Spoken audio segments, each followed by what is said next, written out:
मैंने अपने बुजुर्गों से सुना, दुआ क्या किया करते थे, अल्लाह जब तक आपने जिंदगी रखी है, गौर से सुनिएगा, जब तक आपने जिंदगी रखी है अपने सिवा किसी का मोहताज मत करिएगा। अपने सिवा आपकी मोहताजी तो हमारा तलब है, हमारी तलब है, हमारी डिमांड है, हमारी मांग है, हमारी जरूरत है। आपकी मदद के बगैर तो हम कुछ नहीं है, आप ही की मदद चाहिए हमको। तो अपने सिवा किसी का मोहताज ना बनाइएगा जब तक हमारी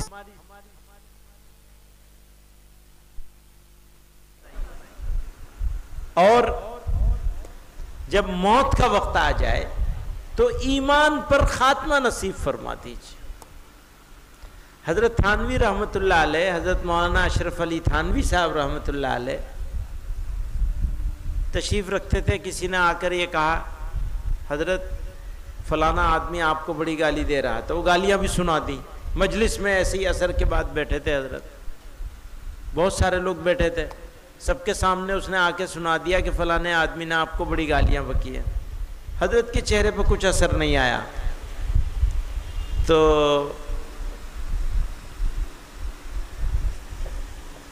फिर फरमाया, थोड़ी देर सुकूत इख्तियार किया, फिर फरमाया, भाई अगर ईमान पर ख़ात्मा हो गया तो उसकी बात गलत, और खुदा न खास्ता ईमान पर ख़ात्मा न हुआ तो जो कुछ उसने कहा है मैं उससे भी ज़्यादा गया गुजरा हूँ।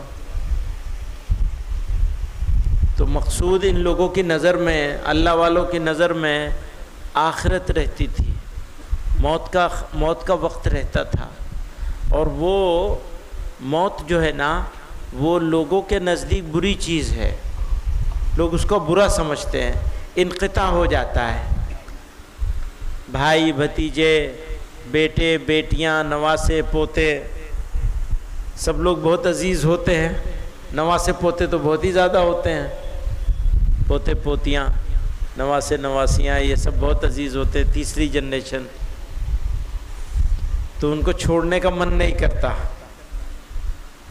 ये होता है, अच्छी नहीं लगता, पता नहीं क्या होगा मौत के बाद। अरे भाई, परवरदिगार ने तुम्हें इंसान बना के पैदा किया, ठीक ठाक बनाया, अशरफुल मखलूक़ात बनाया, ईमान की दौलत से नवाजा, अपने महबूब सल्लल्लाहु अलैहि वसल्लम का उम्मती बनाया, इतनी नेमतें दी कि हम उसके काबिल नहीं थे, ना हम ना आप।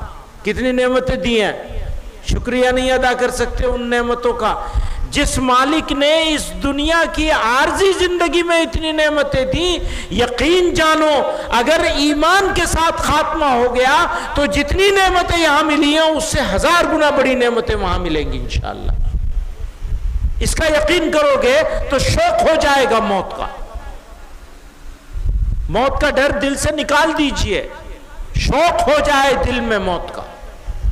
हाँ, उस मालिक के पास जाना है। हमारे हजरत का इंतकाल हुआ तो एक आदमी आया मेरे पास, कहने लगा, ये तो हजरत अब्बास ने भी कही थी ये बात। हजरत अब्बास का जब इंतकाल हुआ तो उनके साहिबजादे हजरत अब्दुल्ला के पास एक गांव के आदमी ने आके कहा था, वही बात एक आदमी ने मुझे कही थी, वो गैर मुस्लिम था।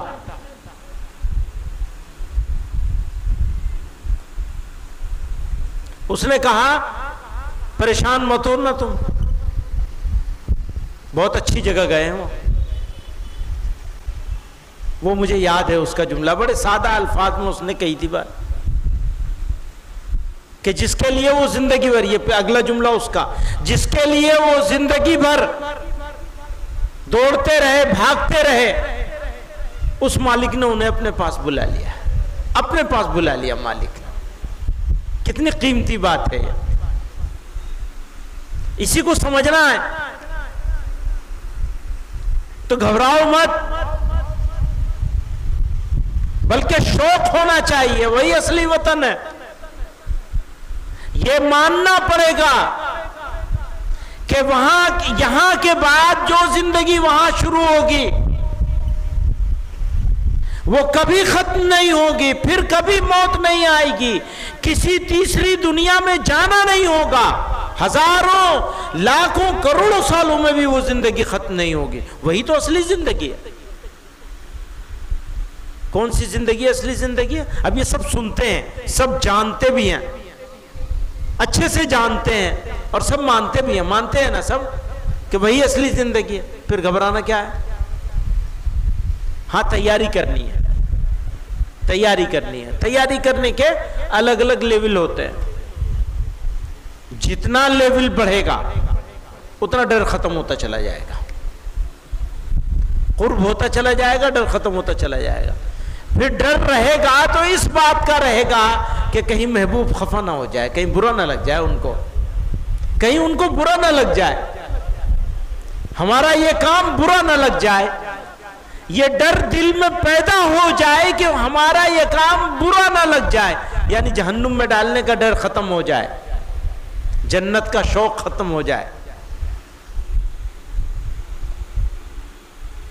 उनकी रजामंदी का शौक पैदा हो जाए, वो राजी रहे। कहीं ऐसा ना हो कि उनको हमारी कोई बात बुरी लग जाए, कहीं उनको मेरा ये काम, हमारा ये काम बुरा ना लग जाए। आप समझ रहे हैं, बड़ा बारीक सा फर्क है। वो खुश हो जाएंगे तो सब मिलेगा, क्या चीज रुकेगी? वो राजी हो जाए बस, बाकी तो कोई चीज रुकावट ही नहीं रहेगी। फिर कुछ उनकी रजा मकसूद हो जाए।